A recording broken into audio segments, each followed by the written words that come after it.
Hello friend, मैं Sunil Kumar stone classes में आपका स्वागत है। हम आशा करते हैं कि आप लोग अच्छे होंगे। दोस्तों, आज हम लोग देखेंगे वीडियो में जो हिस्ट्री से प्रीवियस ईयर क्वेश्चन पूछे गए हैं उसके बारे में देखेंगे।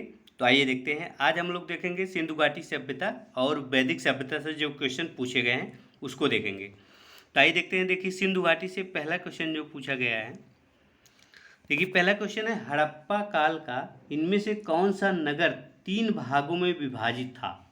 अब देखिए, लोथल ये 3 भागों में विभाजित नहीं था। हड़प्पा का वह कौन सा नगर था जो 3 भागों में विभाजित था? लोथल नहीं था। मोहनजोदड़ो ये भी नहीं था। कालीबंगा ये भी 3 भागों में विभाजित नहीं था। तो ऑप्शन डी करेक्ट ऑप्शन हो जाता है। धौलावीरा ये 3 भागों में विभाजित था। ये गुजरात का कच्छ जिले में पड़ता है। गुजरात के कच्छ जिले में खडीर एक द्वीप है, उस पर ये पड़ता है। अब देखिए, 3 भाग में कौन कौन से भाग में विभाजित था? एक महाप्रसाद, क्या था? महाप्रसाद। और दूसरा भाग जो था उसे पूर्व बोला जाता है। और तीसरा भाग जो है उसे निचला शहर या अवन नगर बोला जाता है। क्या बोला जाता है? निचला शहर या अवन नगर। इसको आप लोग याद रखिएगा। आइए अगला क्वेश्चन देखते हैं। अगला क्वेश्चन है, देखिए, मोहनजोदड़ो शब्द का अर्थ क्या है? तो मोहनजोदड़ो शब्द का अर्थ मृतकों का टीला होता है। मृतकों का टीला इसमें कौन सा ऑप्शन में है? बी ऑप्शन में, mount of the dead. English में ये दिया गया है, तो माउंट ऑफ द डेड ये करेक्ट ऑप्शन हो जाता है। तो आइए अगला क्वेश्चन देखते हैं। देखिए, मोहनजोदड़ो से एक बात और बता देता हूँ। मोहनजोदड़ो से एक स्नानागार मिला है, इसको भी याद रखिएगा। स्नानागार जिसे आज हम लोग स्विमिंग पूल बोलते हैं। इसकी लंबाई थी 11.88 मीटर और चौड़ाई थी 7 मीटर और इसकी गहराई थी 2.43 मीटर। तो इसको भी आप लोग याद रखिएगा। आइए अगला क्वेश्चन देखते हैं।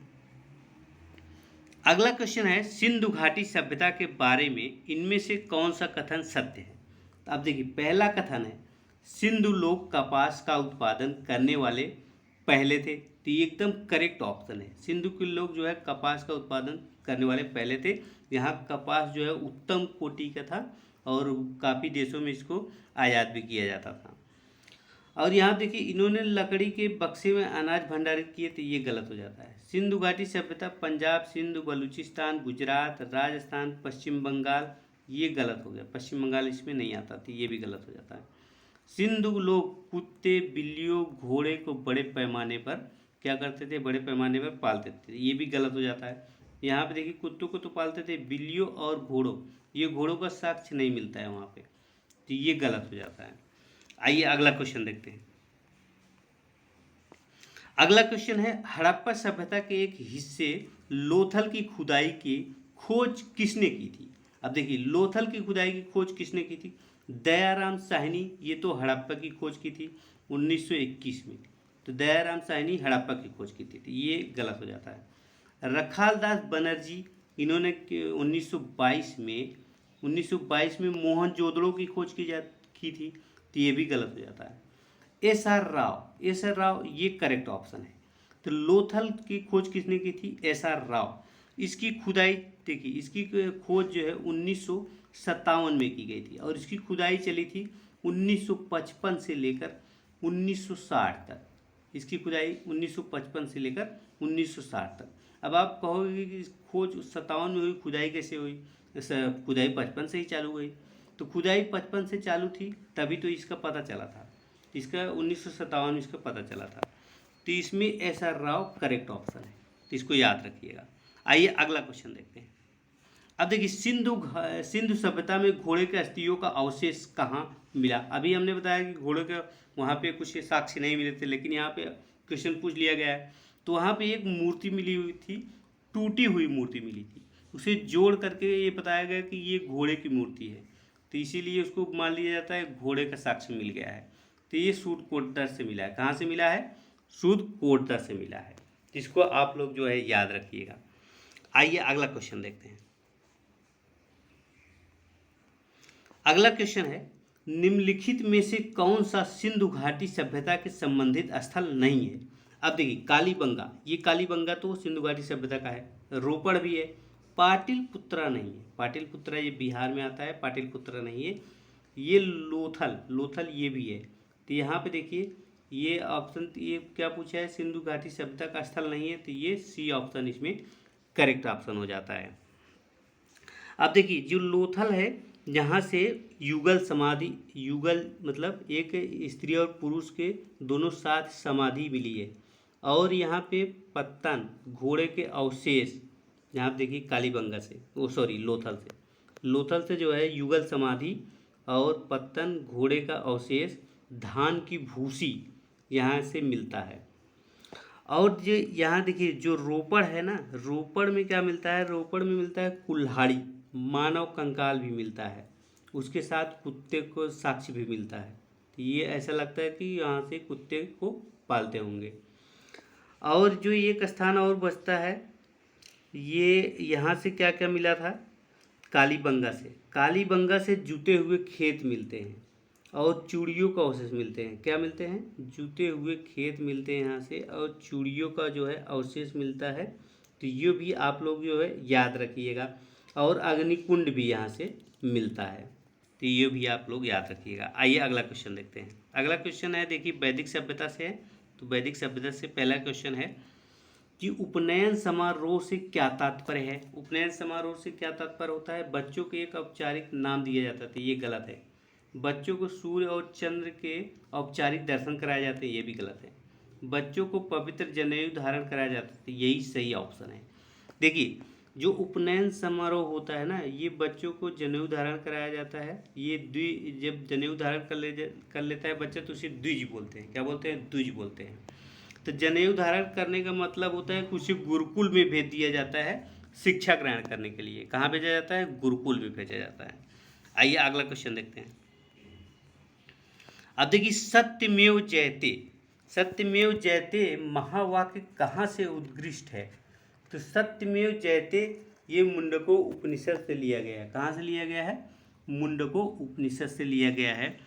ये जो मौर्य सम्राट अशोक थे, उनके जो है शिलालेख से, उनके उनके स्तंभ से ये उस पर उद्गृत है, मुंडको उपनिषद से लिया गया है। ये सारनाथ का जो वहाँ पे एक स्तंभ है, अशोक स्तंभ है, उस पे ये उत्कृष्ट है। तो इसको भी आप लोग याद रखिएगा, वाराणसी जिले में पड़ता है।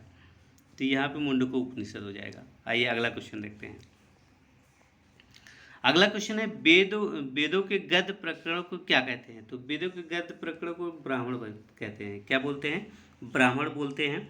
अब देखिए जो ये ऋग्वेद है ना, ये पद्य में है, पद्य मतलब कविता के टाइप में है, ऋग्वेद और अथर्ववेद। और जो यजुर्वेद है ये गद्य प्रकरण में है। यजुर्वेद किस में है, गद्य प्रकरण में है। और जो सामवेद है ना, इसके मंत्र को गाकर पढ़ा जाता है। तो गायन वाला वेद किसी के बोलते हैं, उसको बोलते हैं सामवेद। तो याद रखिएगा, ये क्वेश्चन भी पूछा जाता है। आइए अगला क्वेश्चन देखते हैं। अगला क्वेश्चन है निम्नलिखित में से कौन सा ज्ञान सिद्धांत पर बल देता है। अब निम्नलिखित में से इसमें से कौन सा ज्ञान सिद्धांत पर बल देता है। तो योग दर्शन ये ज्ञान सिद्धांत पर बल नहीं देता है। वेदांत ये भी ज्ञान सिद्धांत पर बल नहीं देता। सांख्य दर्शन ये भी ज्ञान सिद्धांत पर बल नहीं देता। उपनिषद ये ज्ञान सिद्धांत पर बल देता है।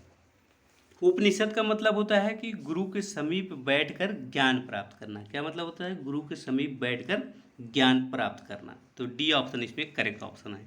आइए अगला क्वेश्चन देखते हैं। अगला क्वेश्चन है, देखिए ऋग्वेद में निम्नलिखित में से किस देवता को सर्वाधिक महत्ता का वर्णन है। तो ऋग्वेद में सबसे महत्वपूर्ण देवता कौन है, इंद्र है। इंद्र जो है आदि तूफान का देवता है। ये ऋग्वेद में से 33% जो है, 33% मंत्र है इंद्र के ऊपर ही ये आधारित है। इसको आप लोग याद रखिएगा। आइए अगला क्वेश्चन देखते हैं। अब देखिए प्राचीनतम वेद कौन सा है। प्राचीनतम वेद कौन सा है, ऋग्वेद। ऋग्वेद सबसे प्राचीन वेद है। उसके बाद आता है यजुर्वेद, उसके बाद आता है सामवेद, उसके बाद आता है अथर्ववेद। तो आप लोग क्रम भी याद रखिएगा। सबसे पुराना वेद ऋग्वेद, उसके बाद यजुर्वेद, उसके बाद सामवेद, उसके बाद अथर्ववेद। क्रम भी आप लोग याद रखिएगा। आइए अगला क्वेश्चन देखते हैं। देखिए अगला क्वेश्चन है, निम्नलिखित में से किस भारतीय पुरातन ग्रंथ में अपराध और अपराधी का जिक्र आता है। तो अर्थशास्त्र में भी आता है, मनुस्मृति में भी आता है, न्याय मीमांसा में भी अपराधी और अपराध का जिक्र आता है। तो इसमें डी ऑप्शन करेक्ट हो जाता है, उपयुक्त तो सभी। तो आइए अगला क्वेश्चन देखते हैं। अगला क्वेश्चन है शतपथ ब्राह्मण और तैत्रेय ब्राह्मण, यहाँ देखिए खाली स्थान है, कि ब्राह्मण के मूल पाठ हैं। तो ये शतपथ ब्राह्मण और ये तैत्रीय ब्राह्मण एक किसके मूल पाठ हैं? तो ये यजुर्वेद के मूल पाठ हैं, यजुर्वेद के मूल पाठ हैं। देखिए हर ब्राह्मण, हर जो है ये वेद के ये ब्राह्मण होते हैं। तो आइए आपको बता देता हूँ कौन कौन से वेद के कौन कौन से ब्राह्मण हैं। अब देखिए ये जो क्या बोलते हैं, ये ऋग्वेद है, इसके ब्राह्मण कौन से हैं? ऐत्रेय ब्राह्मण, सांख्यायन और कौशिकीय ब्राह्मण, ये ऋग्वेद के ब्राह्मण हैं। फिर से बता देता हूँ, ऐत्रेय ब्राह्मण, सांख्यायन ब्राह्मण, कौशिकी ब्राह्मण, ये ऋग्वेद के ब्राह्मण हैं। और यजुर्वेद के ब्राह्मण हैं शतपथ ब्राह्मण, तैत्रीय ब्राह्मण। कौन कौन से? शतपथ ब्राह्मण, तैत्रीय ब्राह्मण। सामवेद के ब्राह्मण हैं पंचविश, खष्टविश, जैमिनी ब्राह्मण। पंचविश, खष्टविश, जैमिनी ब्राह्मण। और अथर्ववेद के ब्राह्मण हैं गोपद ब्राह्मण। इसको आप लोग याद रखिएगा। आइए अगला क्वेश्चन देखते हैं।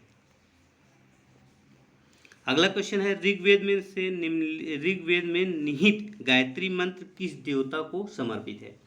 अब देखिए गायत्री मंत्र किस देवता को समर्पित है? ये सावित्री देवता को समर्पित है। किसे? सावित्री देवता को समर्पित है। सावित्री देवता को किसे बोलते हैं? ये सरस्वती को बोलते हैं, ये जो ब्रह्मा की पत्नी है। आइए अगला क्वेश्चन देखते हैं। अगला क्वेश्चन है सर्वाधिक प्राचीन पुराण कौन सा है? तो सर्वाधिक प्राचीन पुराण कौन सा है? मत्स्य पुराण। पुराण कितने होते हैं? 18 होते हैं। और इसमें पुराण तो और हैं, लेकिन मान्यता केवल 18 पुराणों को मिली है। इसमें पुराण कुछ कितने होते हैं? 18 पुराण माने जाते हैं। और सबसे पुराना पुराण कौन सा है? मत्स्य पुराण है। ये सबसे प्रामाणिक भी माना जाता है। आइए अगला क्वेश्चन देखते हैं। अगला क्वेश्चन है निम्न में से कौन सा उपवेद नहीं है? तो यहाँ देखिए धनुर्वेद ये उपवेद है, ये शस्त्र शास्त्र ये भी उपवेद है, और आयुर्वेद ये भी उपवेद है। योग वेद ये उपवेद नहीं है। तो यही डी ऑप्शन इसमें करेक्ट ऑप्शन हो जाता है। कौन सा ऑप्शन करेक्ट हो जाता है? डी ऑप्शन इसमें करेक्ट ऑप्शन हो जाता है। अब देखिए योग वेद जो है ना, ये उपवेद नहीं होता। धनुर्वेद जो होता है ये यजुर्वेद का उपवेद है, और आयुर्वेद जो है ये ऋग्वेद का उपवेद है। तो इसको आप लोग याद रखिएगा। धनुर्वेद जो है ये यजुर्वेद का उपवेद है, और आयुर्वेद जो है ये ऋग्वेद का उपवेद है। आइए अगला क्वेश्चन देखते हैं। देखिए वैदिक देवता इंद्र किसके देवता है? तो वैदिक देवता इंद्र जो है ना आंधी तूफान का देवता है। किसका देवता है? आंधी तूफान। तो यहाँ वर्षा व चक्रवात के देवता हैं। तो इसको आप लोग जो है याद रखिएगा। तो दोस्तों इस वीडियो में इतना ही। आगे हम नेक्स्ट वीडियो में देखेंगे। ये वीडियो आपको कैसा लगा हमें कमेंट करके ज़रूर बताइए। अगर अच्छा लगा हो तो लाइक कीजिए, शेयर कीजिए और चैनल को सब्सक्राइब कर लीजिए। वीडियो देखने के लिए धन्यवाद। देखिए अगले वीडियो में हम लोग देखेंगे जैन धर्म, बौद्ध धर्म और महाजनपद काल, इसके बारे में देखेंगे।